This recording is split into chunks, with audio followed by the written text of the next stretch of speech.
How are you, Jeff? Hi, Kiah, how are you? It's good to have you back. Last time we spoke was for Sting.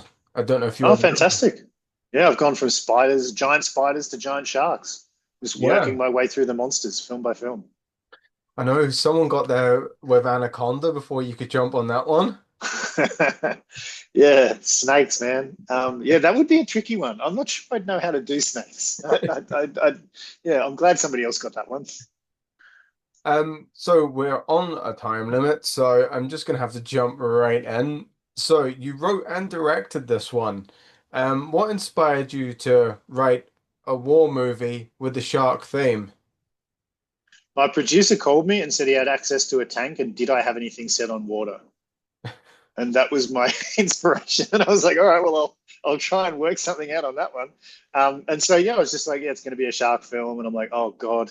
As a filmmaker, I've always been scared of the idea of a shark film because you grow up reading about Jaws and how much difficulty Spielberg had making that. But I'm like, yeah, if it's on water, it's got to be sharks.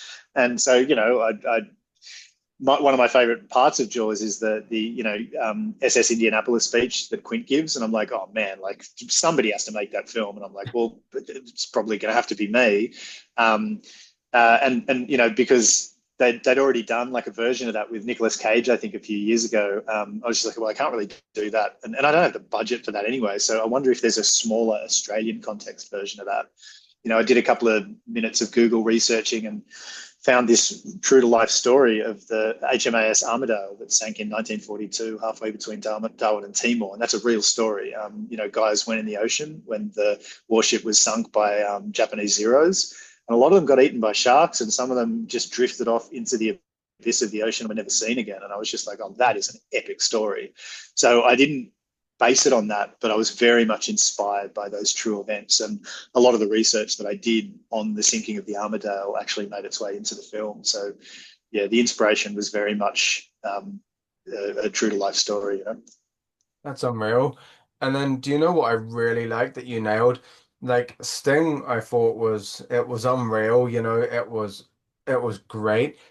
And then I'm always apprehensive, by the way, when it comes to shark movies, because you've seen the likes of what you get sometimes, but your shark looked on point. Did you actually like build a shark? Because that wasn't the Yeah. CGI one I've seen copied and pasted into most movies. No, man. No, we built a real shark, and part of the reason for that is like everybody loves Jaws. I mean, and some of the shots of that real shark in Jaws, the real animatronic, they're just phenomenal. Some of them haven't aged well, but like even today you could like augment that shark really, really easily with digital, but the point is that it's a real baseline. So Yeah. when that huge thing explodes up out of the water, you can feel the weight of it. And that's the thing that all these digital sharks just don't have. Like I don't feel the weight of it. And it's half to do with water displacement. Like they can just never get water displacement correct. Uh, and like that's what shows the weight. So when a shark breaches, there's an explosion of water, and you get the sense that underneath that head is like a creature that weighs a ton that's like churning under the water. And so we built a real animatronic puppet that weighed half a ton, and when it burst up out of the water, we had like giant canisters of CO2 exploding like waves like under it. So like it's frothing up, and then you release a big tank of blood underneath that, and the water goes red, and like it's interacting with the actors, and they're screaming and batting at it, and like you can see that it's real. It's a real thing interacting with real performers, and like even when you like, we had this giant tank, and we had like our fin, which is basically like this huge submersible submarine that can go down or come up. And when you see that fin moving around in the tank, nobody wanted to get in the tank. Like it was like that looks real. Like it's like there's a shark in there, man. Like there's something really primal about seeing a real object move through dark waters with a fin. And I just wanted it to be real, and so we built it. Did you sort of study shark behaviors as well to sort of try and get it sort of realistic? Because there were some shots that I found so creepy. Like, whenever he's trying to make his way over to the sort of half a raft to get like the engine off the boat. Yeah, And well, I call that the floor is lava sequence. yes, and like the Yeah, shark is just beneath him, just watching. Like, Yeah. would that be true to sort of life? Because that, if that is, that kind of freaked me out a bit. Yeah. I did study sharks. And yeah, the biggest one that there was a shark that was eating a whale, and the footage of it like biting this dead whale. And again, like the thing that surprised me the most was how much water is churned up by the tail. And so that was a big one. Like we have to have these big exploding bits of water so you can show that this thing weighs a ton and it's keeping itself up by like thrashing its tail and biting at the same time. So there's this huge wakes of water.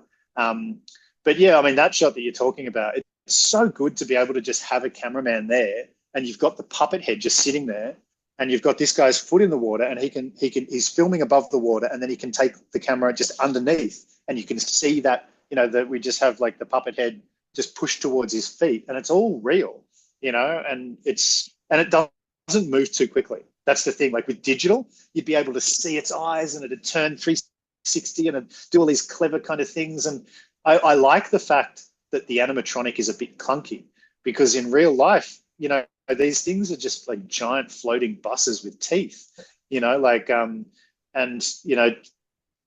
it was nice that the puppet wouldn't over move. You know what I mean? And Yeah. sometimes the fact that it's moving kind of slowly is more terrifying than the fact that it's whipping around like a gymnast. So yeah, I think the restrictions of the animatronic in this case actually was good for the film and it made it more menacing. And then, like, the budget for this, was the budget like, did you get a decent amount of budget for it? Because the budget looks on point. It looks like you had a really good budget to work with. It's somewhere around 10, which is an American 7. Um, and so we didn't have a lot of money. And, like it's funny talking to some people like $10 million is so much. It's like, nah, man, like when you've got to build like a giant 40-meter water tank yourself and you've got to build like 3 giant animatronic sections of shark that take 4.5 months to put together, when you've got to like build the interior of a warship and you've got to build a World War II camp in the jungle and hire all of these actors and extras and have everybody costumed and all of the special effects and fill a giant studio with fog for 5 weeks and have explosions and machine guns and you've got to have all this Japanese Zeros coming down and strafing people and a huge amount of set extensions digitally, all this kind of stuff, man.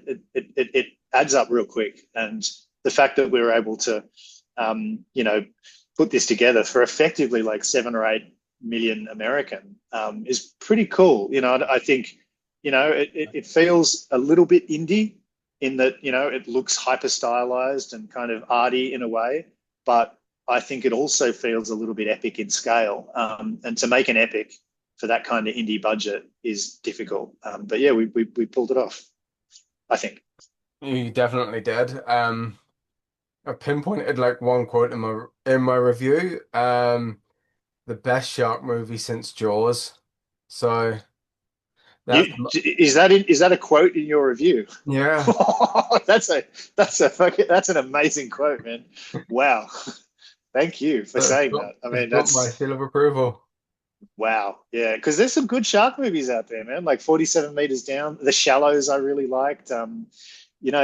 Dangerous Animals I hear is amazing. But like, yeah, nobody has come close to Jaws. Like nobody. Like it's just Jaws And this it's a has like perfect really film. menacing shark in it. It's the shark that you just want to go away. It's such like a pest, just like Jaws, whenever he was going for Robert Shaw, you were just sort of like, leave him alone, go away. And that's what the shark's doing, man. You've hit the nail on the head.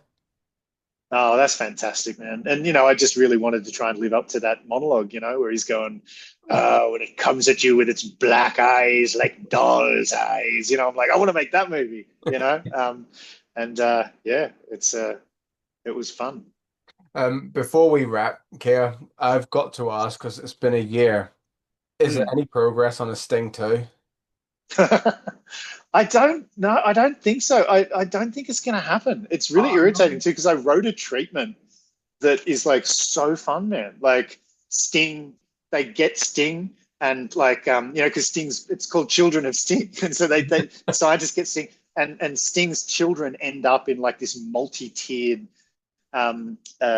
like science lab, and there's all different spiders on different levels, and like it kind of almost looks like the back rooms, that short where it's like all these Yeah. weird corridors, dark and spiders everywhere, and it's like if Sting is Sting, if Sting is Gremlins, like Sting 2, Children of Sting would be Gremlins 2. It's just insanity, And there's Oh, this, that's unreal. giant spider like Shelob down in the lower basement of this of the laboratory, and Charlotte, ends up there, and so she's got a little brother now that she's got to protect.